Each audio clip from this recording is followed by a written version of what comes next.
morning, students. I, Dhaval Shangani, welcome you all in Saraswati Group of Education. Students, today we'll study Standard 5th, subject English, Chapter 2, Flying Together. જેનો part 2 આપણે આજે અભ્યાસ કરવા જઈ રહ્યા છીએ. Part 1 માં આપણે અભ્યાસ કરી ચૂક્યા હતા ટીમ વર્ક. ટીમ વર્ક નો સિનોનિમ્સ જ થાય છે ટુગેધર. ટીમ વર્ક એટલે સાથે મળીને કામ કરવું, જેનું ટુગેધર પણ સાથે મળીને કામ કરવું, ભેગા રહીને કામ કરવું. ફ્લાઇંગ ટુગેધર જેના ઓથર છે શિવકુમાર. શિવકુમાર આના લેખક છે અને આ સ્ટોરી જે છે ફ્લાઇંગ ટુગેધર એ લેવામાં આવેલી છે પંચતંત્રની વાર્તાઓમાંથી. તમે બધા પંચતંત્રની વાર્તાઓ તો સાંભળી હશે ને, ઘણી બધી બૌદ્ધ કથાઓ આવે છે પંચતંત્રની, વિક્રમ વેતાળ વગેરે વગેરે. તો આ પંચતંત્રની વાર્તામાંથી આ ભાગ લેવામાં આવે છે. સ્ટોરીનું નામ છે અ વાઇઝ ઓલ્ડ બર્ડ.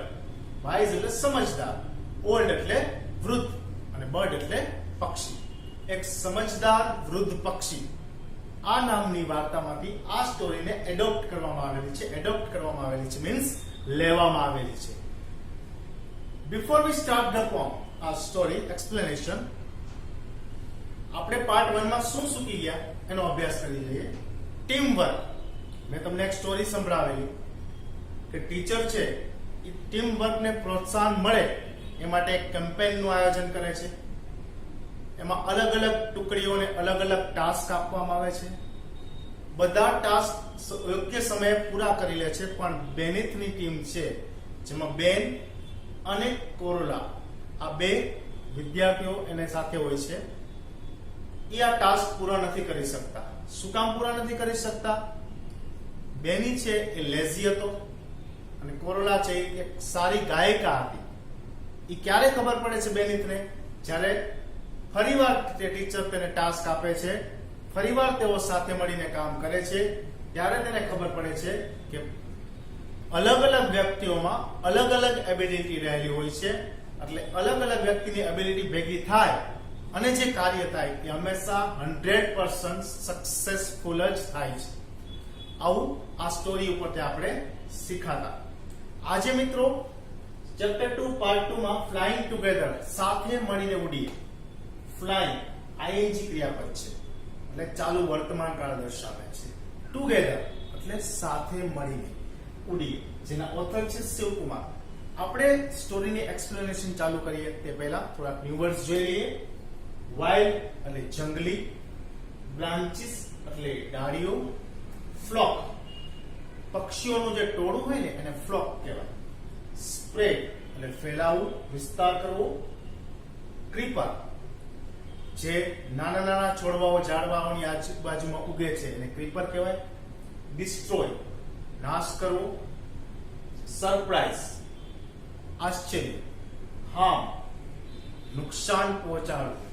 શૂન્ય એટલે કે તરત જ. ગ્રો ઉછેર કરવો. પોસિબલ શક્યતા. ક્લાઇમ્બ એટલે ઉપર ચડવું. હન્ટર એટલે શિકારી, જે પ્રાણીઓનો પક્ષીઓનો જે શિકાર કરતા હોય એને હન્ટર કહેવામાં આવે છે. પીટી એટલે દયા. એડવાઇસ એટલે સલાહ આપવી, સજેશન આપવું. ટેન્ડર એટલે કુમળું. એબલ એટલે શક્ય, આપણામાં કઈ એબિલિટી રહેલી છે એબલ. ફોરગોટ એટલે કે ભૂલી જવું. બિગન શરૂ કરવું. વાઇડિંગ વિસ્તાર. અન્ટિલ નકાર વાક્યમાં ત્યાં સુધી. રોપ એટલે દોરડું. Now we start the explanation of the story. Now look at the page number 29. What are some of the things your parents and teachers tell you to do on time? હવે story શરૂ કરતા પહેલા એક question તમને ટેક્સ્ટબુકમાં પૂછવામાં આવેલો છે કે તમારા ટીચર અને તમારા પેરેન્ટ્સ એટલે કે માતા પિતા તમને કઈ કઈ વસ્તુ રેગ્યુલર બેઝ ઉપર કરવાનું કહે છે? યાદ આવે છે કઈ? Yes, get up early. First પહેલી વસ્તુ તો એ કે વહેલા ઉઠો. જો તમે વહેલા ઉઠશો તો તમારી પાસે ઘણો બધો સમય રહેશે પોતાનું કાર્ય પૂરું કરવા માટે. જો આપણે 10-11 વાગે ઉઠીએ તો અડધો દિવસ તો પૂરો થઈ ગયો. રાત્રે 12 વાગે સૂઈએ અને સવારે 11 વાગે ઉઠીએ તો કેટલી કલાક પૂરી થઈ ગઈ? 11. દિવસ કેટલી કલાકનો હોય? 24 કલાકનો. એમાંથી 11 જાય તો 13. આપણા પાસે માત્ર અડધો દિવસ જ વધે કામ કરવા માટે. તો આપણે પહેલા તો વહેલા ઉઠવું જોઈએ. 7 વાગે ની સ્કૂલ હોય તો 5:30 પોણા 6 તો ઉઠી જ જવું જોઈએ. તો 6 વાગે ઉઠીએ અને 11 વાગે ઉઠીએ તો કેટલો ફેર પડ્યો? 5 કલાકનો. તે 5 કલાક આપણા પાસે વધીને મિત્રો. તો પહેલા ગેટ અપ અર્લી, પછી ડુ યોર હોમવર્ક, તમારું ગૃહ કાર્ય પૂરું કરો. ટીચર પણ કહે, પેરેન્ટ્સ પણ કહે. Next, pack your school bag, તમારી સ્કૂલ બેગ ભરો. આજે ટાઈમ ટેબલ, આજે ફોર એક્ઝામ્પલ આજે થર્સડે છે, ગુરુવાર છે, તો ગુરુવારે 6 ક્યાં લેક્ચર આવવાના છે એનું તમારી પાસે ટાઈમ ટેબલ તો હોય ને સ્ટુડન્ટ્સ. તો તમારે શું કરવાનું? ફર્સ્ટ લેક્ચર કયો છે, સેકન્ડ કયો છે, થર્ડ કયો છે. આજે દીદી અથવા સર ફોર એક્ઝામ્પલ ઇંગ્લિશમાં ધવલ સર આજ શું કરાવવાના છે? આજે ગ્રામર કરાવવાના છે, તો ગ્રામરની બુક લઈ લ્યો. આ ટેક્સ્ટ બુક સમજાવવાના છે તો ટેક્સ્ટ બુક લઈ લ્યો. આજ CEE માં રાઇટિંગ કરાવવાના છે તો CEE લઈ લ્યો. એ પ્રમાણે સબ્જેક્ટ પ્રમાણે ચોપડા બેગ પેક કરો. આ ફર્સ્ટ થિંગ થઈ. હવે સેકન્ડ થિંગ તમારે બુકમાં એ મેન્શન કરેલી છે કે trees and plants are to be conserved. Discuss in class and find out which plants, creepers or trees may be harmful for the existence of others. એટલે કે આપણા જીવવા માટે કયા વૃક્ષો આપણને હાનિકારક છે એનું લિસ્ટ બનાવવાનું આપણને કીધું છે, જે આપણે આગળ જોશું. તો હવે આપણે સ્ટોરીનું એક્સપ્લેનેશન શરૂ કરીએ છીએ. What happened when you didn't do as they asked you to do? ત્યારે શું બનશે જ્યારે તમને કોઈ વસ્તુ કરવાનું કહેવામાં આવે અને એ પ્રમાણે તમે ન કરો તો એનું પરિણામ કેવું આવે? ભયંકર આવે. બરોબર? અત્યારે શું ચાલી રહ્યું છે? કોરોના મહામારી. આપણને સરકાર શું કહે છે? 2 ગજ કી દૂરી, 2 ગજ કી દૂરી, એટલે સોશિયલ ડિસ્ટન્સ મેન્ટેન કરવાનું કહે છે. વારે વાર હાથ સેનેટાઇઝ કરવાનું કહે છે, સાબુથી ધોવાનું કહે છે. આ ન કરીએ તો શું પરિણામ આવશે? આપણને કોરોના થશે.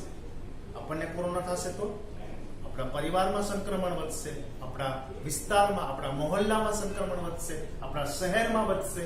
તો આનું પરિણામ કેવું આવે સ્ટુડન્ટ્સ? ખૂબ જ ભયંકર. તો શું કરવું જોઈએ? પૃથ્વીના જે નિયમો છે એનું પાલન કરવું જોઈએ.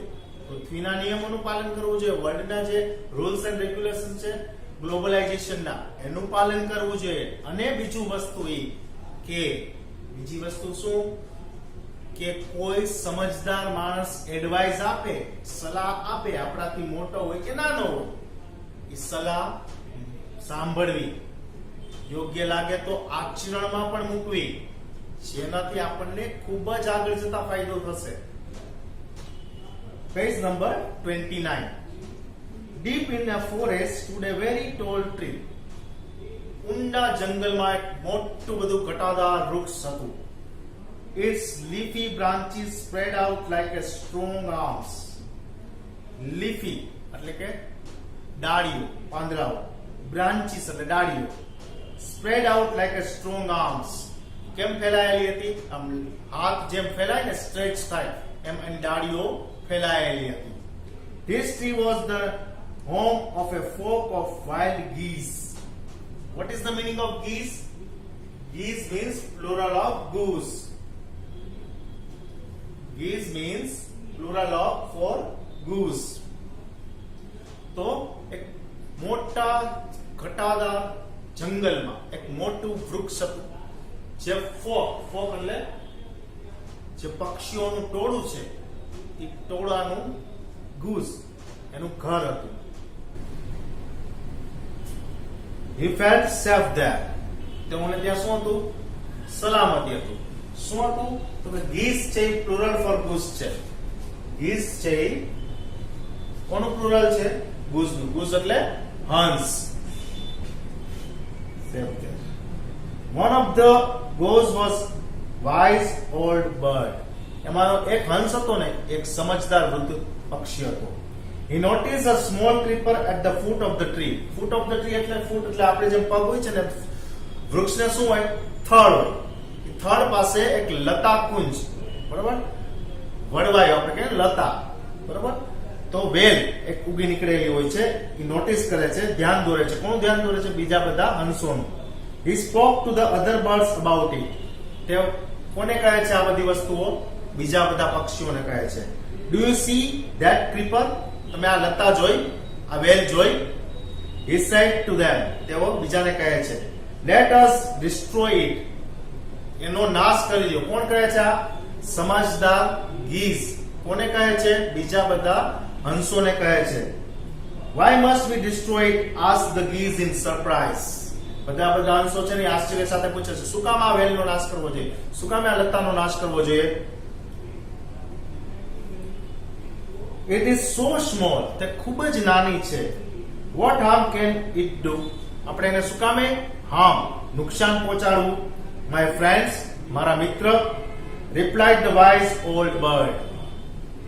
મારા મિત્રો જવાબ આપે છે. કોણ જવાબ આપે છે?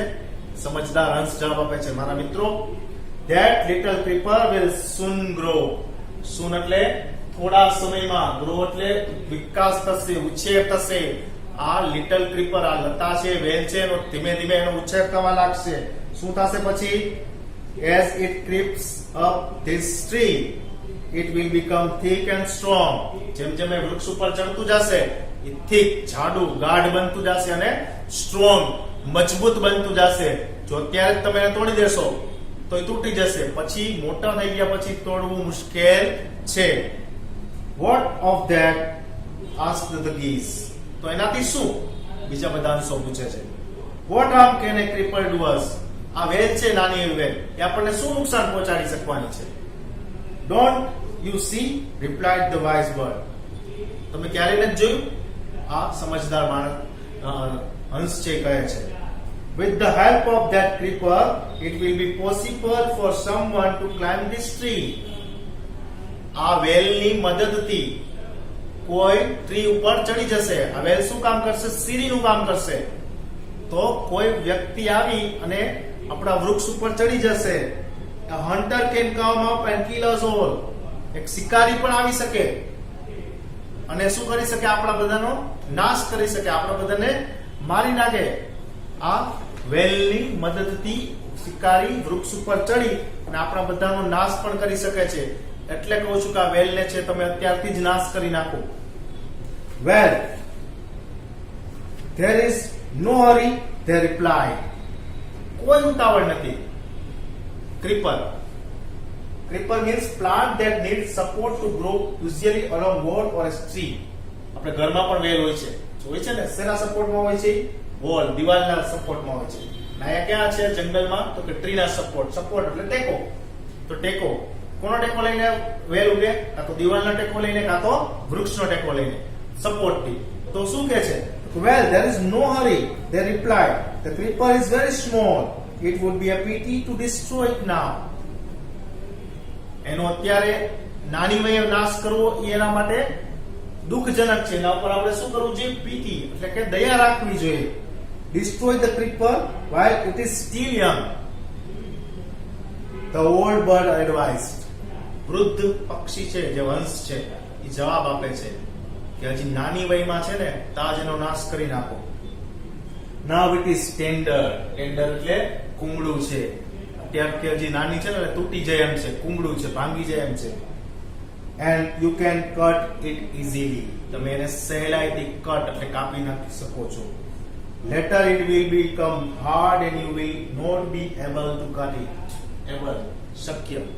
જેમ જેમ એ લેટર એટલે જેમ જેમ તે પછી મોટું થતું જશે તો એને કાપવું અશક્ય બની જશે. well we see. અમે આગળ જોઈશું. આ બધા હંસો એવું કહીને ત્યાંથી ઉડી જાય છે. answer the birds, but they did not destroy the creeper. પણ તે આ ક્રીપર એટલે કે લતાનો નાશ કરતા નથી. they forgot the wise old bird's advice. forgot એટલે ભૂલી જવું. એડવાઇસ એટલે સલાહ. કોની સલાહ ભૂલી જાય છે? વૃદ્ધ હંસે, જે સમજદાર હંસે જે સલાહ આપી છે એ સલાહ આ બધા હંસો ભૂલી જાય છે. As the creeper grew, it began winding its way up the tree. પોતાનો રસ્તો બનાવી લે છે. Winding, go in circular spiral course. ગોળ ગોળ ઘૂમી અને પોતાનો રસ્તો બનાવી લે છે. કોણ રસ્તો બનાવી લે છે? ક્રીપર. ક્રીપર એટલે લતા અથવા વેલ. વૃદ્ધ હંસની આ લોકોએ સલાહ ન માની એટલે વેલ છે મોટી થતી ગઈ અને પોતાનો રસ્તો બનાવી અને ઝાડવા સુધી પહોંચી ગઈ. It began winding its way up the tree. Stronger and stronger it became until it was as strong as a thick rope. કેટલી સ્ટ્રોંગર બની? Stronger and stronger it became until એટલે ક્યાં સુધી? ક્યાં સુધી મજબૂત બની ગઈ? એક રોપ બની ગઈ. રોપ એટલે એક દોરડું બની ગઈ. હવે દોરડું છે તમે સહેલાઈથી તોડી શકો? દોરો હોય તો તોડી શકો. નાની એવી દોરી છે એને તોડી શકો, પણ એમાં થોડુંક વધારે બળ કરવું પડે. પણ દોરડું છે એને તમે તોડી શકો નહીં. તો ઓલ્ડ ગીઝ હતું એને કીધું હતું કે નાની વયમાં છે આ લતા, એને ત્યારે જ તોડી નાખો. મોટું થશે પછી એને તોડવી મુશ્કેલ બનશે. તો એ મોટી થઈ ગઈ અને કેટલા જેવી મોટી થઈ ગઈ? તો કે ક્યાં સુધી મોટી થઈ ગઈ? તો રોપ એટલે એક મજબૂત દોરડું બની ગઈ. ત્યાં સુધી તે મોટી થઈ ગઈ. તો સ્ટુડન્ટ્સ, અહીં આપણે આ લેક્ચરને વિરામ આપીએ છીએ. પાર્ટ 3 માં ફરી આ સ્ટોરીને આપણે આગળ વધારશું, વધારે એક્સપ્લેનેશન સાથે વધારશું. શું થશે હવે આગળ? આ હંસનું કોઈ શિકાર કરી જશે કે કેમ એ આપણે આગળના લેક્ચરમાં જોશું. વિદ્યાર્થી મિત્રો, હું આશા રાખું છું કે તમને આ લેક્ચર બરોબર સમજાઈ ગયો હશે. આ સેશનના અંતે એક વર્કશીટ મોકલવામાં આવશે. એ વર્કશીટમાં તમને થોડા ક્વેશ્ચન આન્સર હશે જે એમસીક્યુ બેઝ હશે, ફિલ ઇન ધ બ્લેન્ક્સ હશે, ટ્રુ ફોલ્સ હશે, ગીવ વન વર્ડ આન્સર અને આન્સર ઇન વન સેન્ટેન્સ પણ હશે. અને સેશનના પૂરો કરતા પહેલા થોડું ક્વેશ્ચન કરું. Where did the geese live? Geese ક્યાં રહેતા હતા? તો કે વૃક્ષ ઉપર રહેતા હતા, ફોરેસ્ટમાં. Why did the old bird advise the other birds to destroy the creeper? શા માટે છે એ ઓલ્ડ બર્ડ છે એટલે કે વૃદ્ધ હંસ છે બીજા બધા હંસોને આ ક્રીપર નાની વેલ છે ને નાશ કરી નાખવાનું કહે છે કે જો એ અત્યારથી જ આનો નાશ કરી નાખે તો એ મોટી થાય નહીં. મોટી થાય પછી એને તોડવી અશક્ય છે. શું બની ગઈ હતી? આપણે જોયું હતું રોપ બની ગઈ હતી, એક દોરડાની જેવું બની ગઈ હતી મજબૂત. બરોબર? તો વિદ્યાર્થી મિત્રો, આજનું આ સેશન હું અહીં સમાપ્ત કરું છું. Thank you. ધન્યવાદ.